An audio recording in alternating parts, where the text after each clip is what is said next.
नमस्कार दोस्तों, आज हम आपको सुनाएंगे शिव चर्चा की बहुत अच्छी कथा।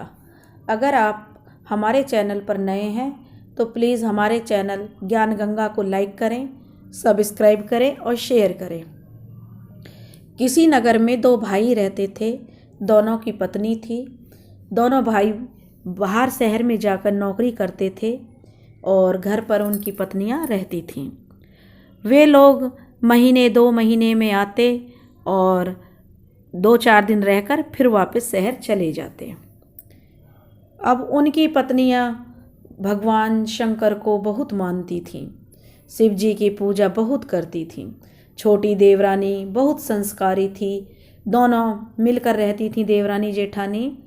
और जहाँ कहीं भी शिव चर्चा होती, शिव कथा होती, तो छोटी देवरानी उसमें ज़रूर सम्मिलित होती। वह अपनी बड़ी जेठानी को भी बोलती, दीदी आप भी चला करो शिव चर्चा में, वहाँ पर जाकर बहुत आनंद आता है, भजन कीर्तन होता है, कथा होती है और ज्ञान बढ़ता है। तो उसकी जेठानी भी उसके साथ जाने लगी और उन्हें शिव चर्चा में बहुत आनंद आने लगा।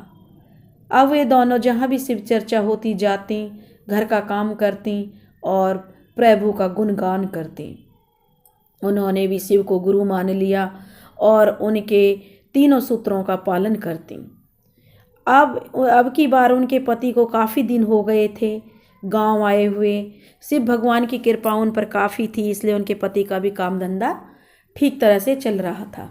अब 5-6 महीने गुजर गए, तब उनके पति गांव आए तो उनकी पत्नियां शिव चर्चा से लौटी और घर में अपने पति को देखकर बहुत खुश हुई। अगले दिन फिर कहीं शिव चर्चा थी, तो वे काम जल्दी जल्दी कर रही थीं कि शिव चर्चा में हमें जाना है। लेकिन वे अपने पतियों से बोली कि हमने खाना बना दिया है, आप खाना खा लेना और हम शिव चर्चा में जा रहे हैं। यह बात उनके पतियों को नागवार गुजरी कि हम इतने दिनों बाद आए हैं और हमारी सेवा करने से तो ये अच्छा है, ये शिव चर्चा में जाने की सोच रही हैं।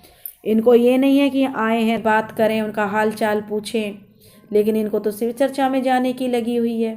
उन्होंने अपने पतियों की बात को मजाक में समझा कि हम तो भगवान का नाम लेने ही जा रहे हैं।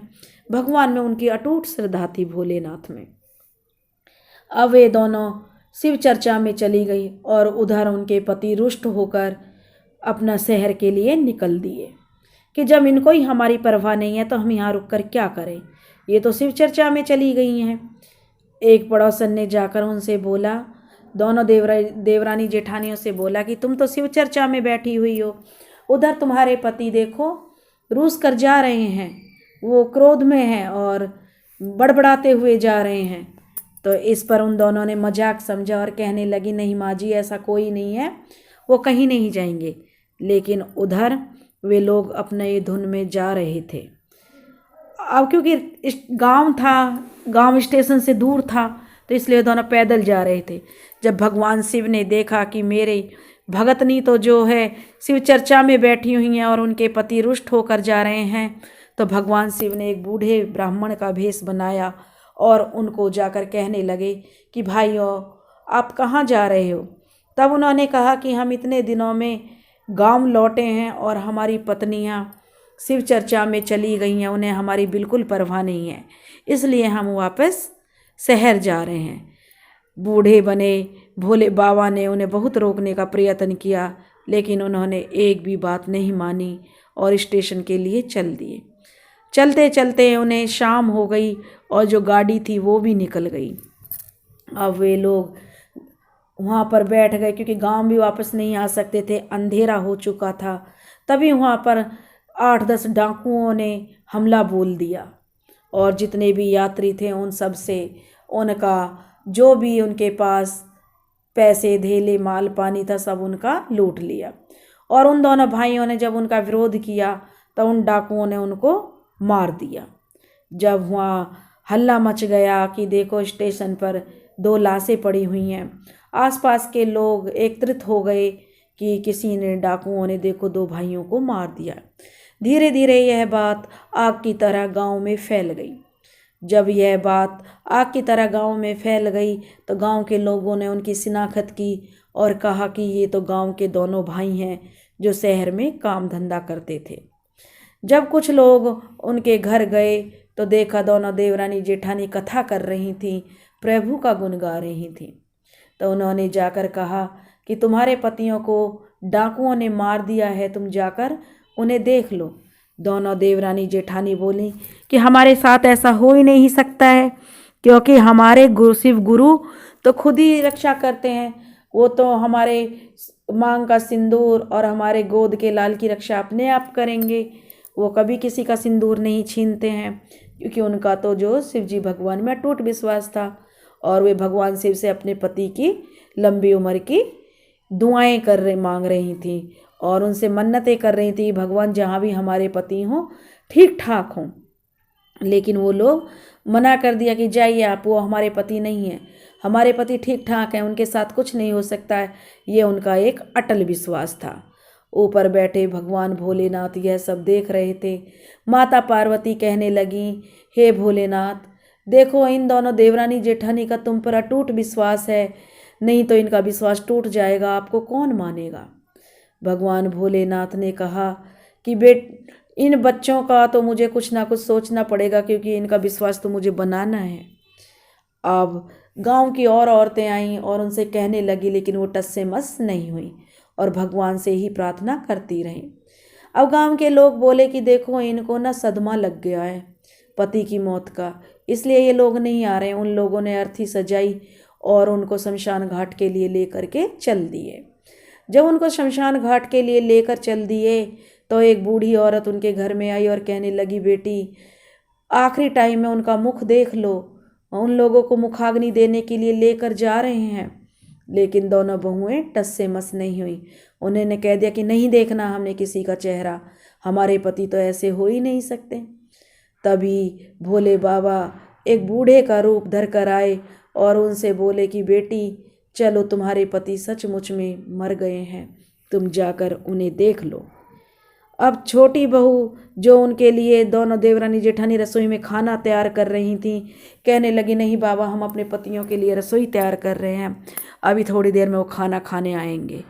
लेकिन तभी छोटी देवरानी को कुछ संदेह हुआ और वो कहने लगी, नहीं बाबा, ऐसा नहीं हो सकता, क्योंकि हमारी आंखों से तो अभी आंसू भी नहीं आ रहे हैं, तो हमारे पति कैसे मर सकते हैं, उनको कुछ नहीं हो सकता। अगर उनको कुछ हो भी गया है तो भोले बाबा पे हमें अटूट विश्वास है, अटूट श्रद्धा है, वे अपने आप हमारे पतियों की रक्षा करेंगे।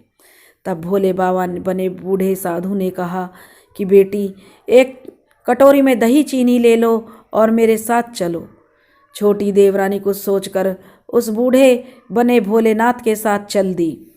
जब वह उसके साथ चलने लगी तो बड़ी देवरानी भी चीनी और दही लेकर पीछे पीछे आ गई। जब लोग शमशान घाट में पहुंचे तो देखा कि एक बूढ़ा आदमी बड़ी जोर से डमरू बजा रहा है। लोग देखकर ये बहुत अचंभे में थे कि आज इस बूढ़े साधु को क्या हो गया है जो इतनी जोरों से यह डमरू बजा रहा है। तभी वह जो देवरानी और जेठानी थी, उन्होंने जैसे ही कपड़ा उठाया तो देखा कि उनके पति सचमुच में मरे हुए थे और उन्हें मुखाग्नि देने की पूरी तैयारी हो चुकी थी।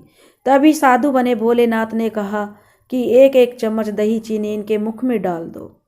दोनों देवरानी जेठानी ने एक एक चम्मच चीनी और दही उनके मुख में डाल दिया और भोले बाबा ने जोर जोर से डमरू बजाना शुरू किया और उनकी प्राण चेतना वापस आ गई।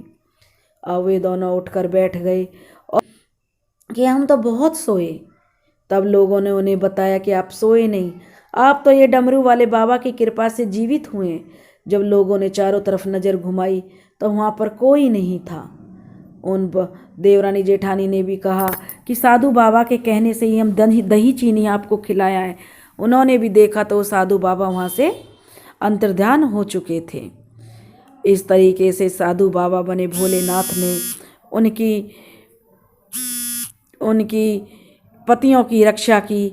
हे भोलेनाथ, जैसे आपने उन देवरानी जेठानी के पतियों की रक्षा की, ऐसे ही सबके पतियों की रक्षा करना, सबको मांग में सिंदूर रखना, सबकी गोद हरी रखना, जिसके धन माया ना हो उसे धन दौलत देना, जिसमें अज्ञानता हो उसे ज्ञान देना, और जो ये कहानी सुन रहे हैं और जो कथा कह रहे हैं उनके परिवार की रक्षा करना उनकी मांग का सिंदूर बनाए रखना, उनकी गोद के बच्चों की रक्षा करना। बोलो भोलेनाथ की जय।